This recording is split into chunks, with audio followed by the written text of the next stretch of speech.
Halo pendengar kisah, selamat datang kembali di channel kami yang membahas kisah kriminal yang benar-benar terjadi di seluruh dunia. Kami berharap semoga kalian semua dalam keadaan sehat walafiat dan dijauhkan dari mara bahaya. Di dalam kisah kali ini, kami akan menceritakan sebuah kasus yang sempat menggemparkan negara Malaysia beberapa bulan terakhir. Di mana pada tanggal 12 Juni tahun 2025, sebuah keheningan pecah oleh tragedi yang tak terbayangkan. Di sebuah rumah yang terletak di Bukit Rambai, pihak kepolisian menemukan dua jasad tergeletak bersimbah cairan merah. Mereka adalah seorang ibu dan putra sulungnya. Di sudut rumah mereka juga menemukan seorang bocah laki-laki berusia 13 tahun yang mengalami kondisi yang sangat kritis. Sementara itu di luar rumah, polisi juga menemukan seorang remaja berusia 17 tahun duduk di jalanan dalam keadaan membisu, seolah menunggu dunia akan lenyap. Pada awalnya, polisi mengira kalau kasus ini adalah kasus perampokan yang berujung pengeksekusian, dan si remaja yang di luar rumah adalah salah satu korban yang akhirnya selamat. Namun, ketika polisi memeriksa kamera CCTV, sebuah rekaman langsung membongkar apa yang sebenarnya terjadi.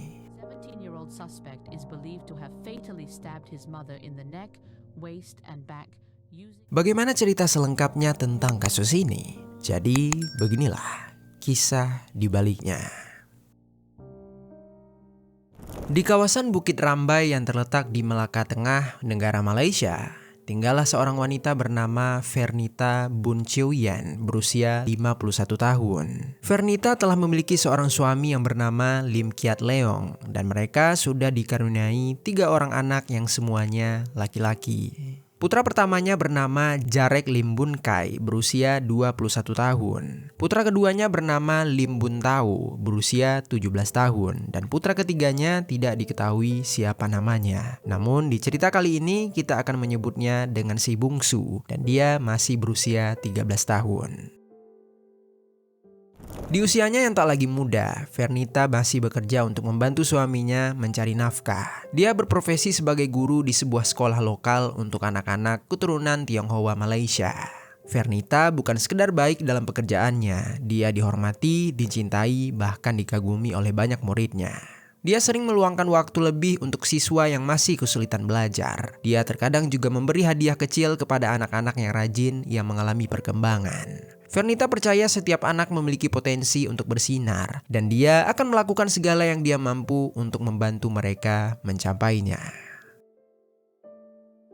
Pernah suatu ketika, pada tahun 2008, Fernita menerima sebuah penghargaan bernama Anugerah Pekitmatan Cemerlang dari Kantor Pendidikan Distrik Seremban.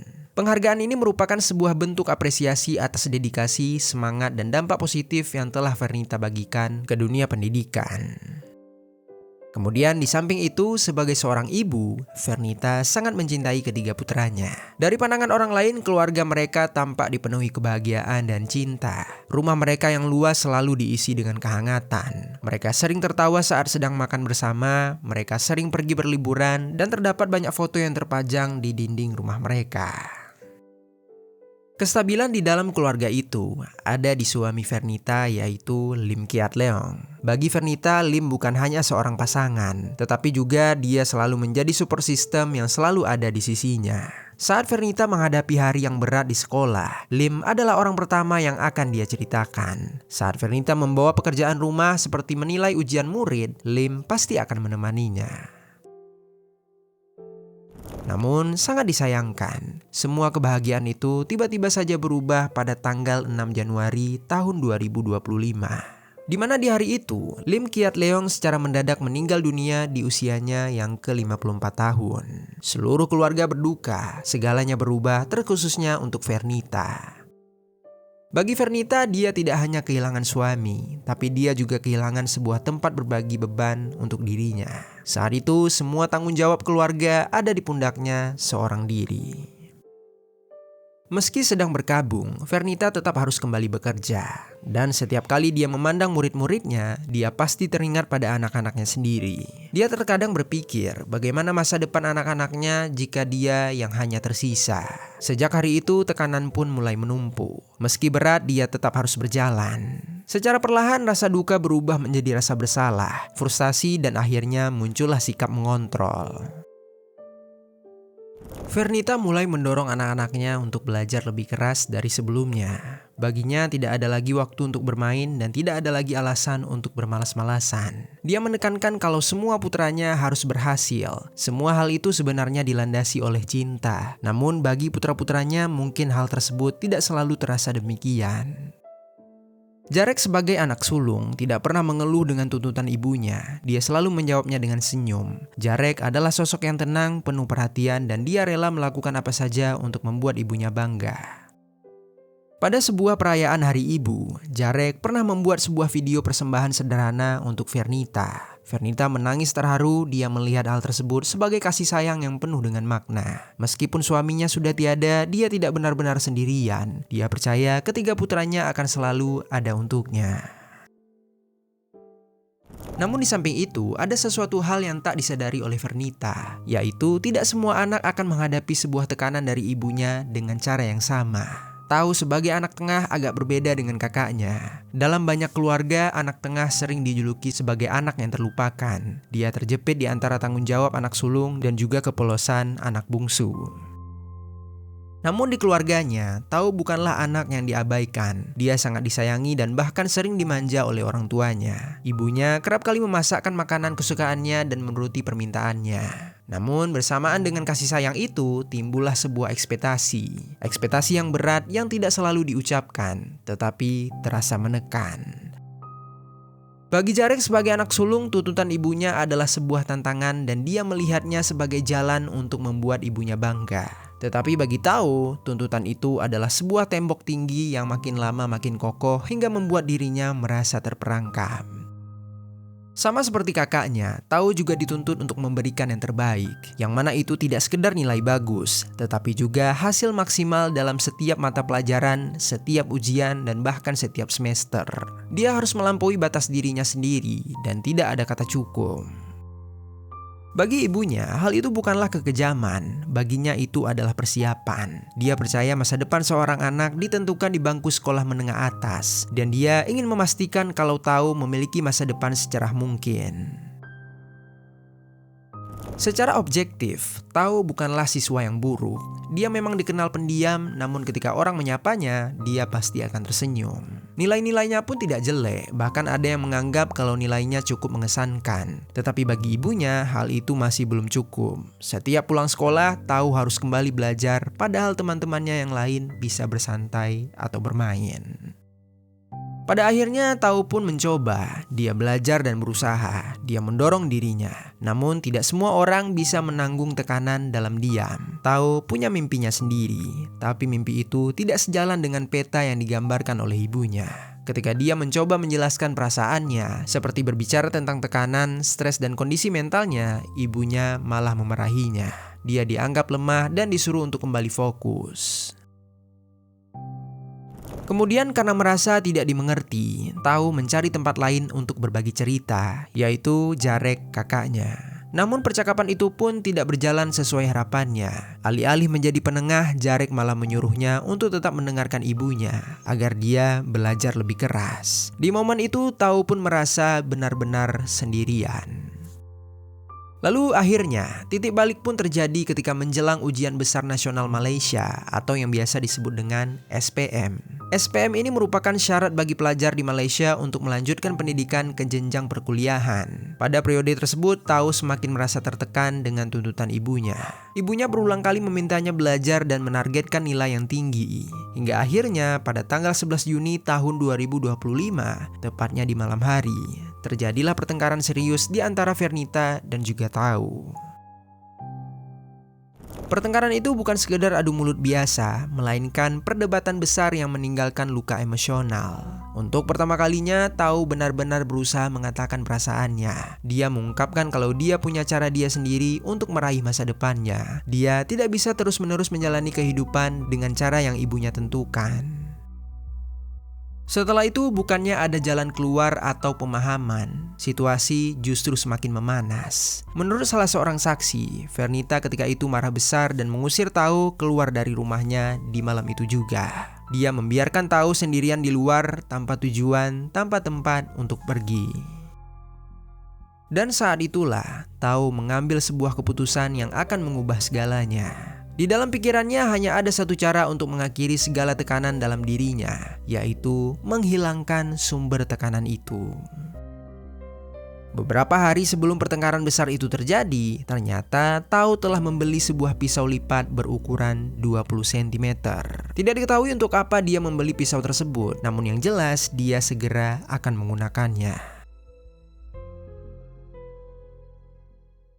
Setelah dia diusir dari rumahnya, hari pun berganti menjadi tanggal 12 Juni tahun 2025.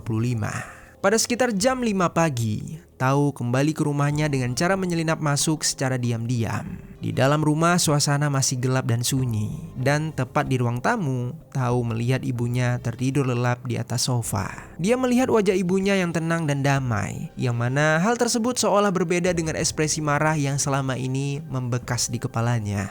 Tao berdiri sejenak, dia terdiam dan sedikit ada keraguan. Dia sempat berpikir mungkin ada cara lain untuk mengatasi masalahnya. Namun secara tiba-tiba, kenangan buruk kembali menyerbu pikirannya. Dengan jantung berdegup kencang dan tangan yang gemetar, Tao mengambil pisau dari dalam tasnya. Perlahan dia berjalan menuju Vernita. Dan setelah berada di sampingnya, Tao dengan tega menikam Vernita secara berulang kali tepat pada bagian leher dan dadanya.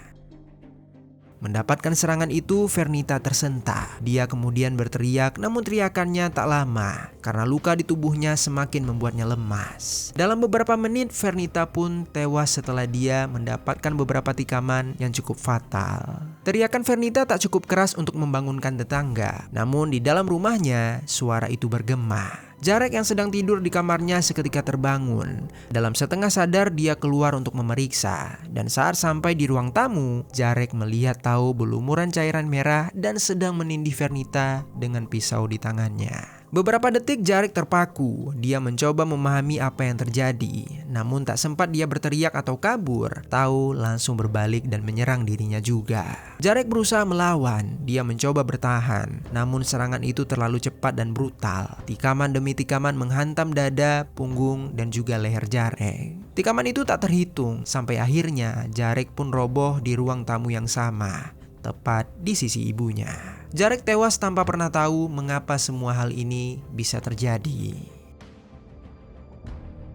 Setelah mengeksekusi Jarek, tragedi ternyata belum berakhir. Si bungsu yang masih berusia 13 tahun juga terbangun. Dia mungkin awalnya mengira kalau suara berisik itu hanyalah bagian dari mimpi buruknya. Tetapi ketika dia berjalan ke ruang tamu, mimpi itu berubah menjadi kenyataan yang sangat mengerikan. Si bungsu melihat ibu dan kakak sulungnya telah tergeletak bersimbah cairan merah. Dan di samping itu ada kakaknya yang satu lagi sedang memegang sebuah pisau. Tatapan mereka bertemu. Sekilas sesuatu bergetar dalam diri Tao. Dia berkata pada si bungsu agar lari, supaya dia tidak menceritakan pada siapapun apa yang terjadi. Tetapi si bungsu tidak bergerak. Dan akhirnya Tao pun mulai mendekatinya. Dia kemudian tanpa ragu menyerang si bungsu dan untungnya serangan itu tidak mengenai titik vitalnya.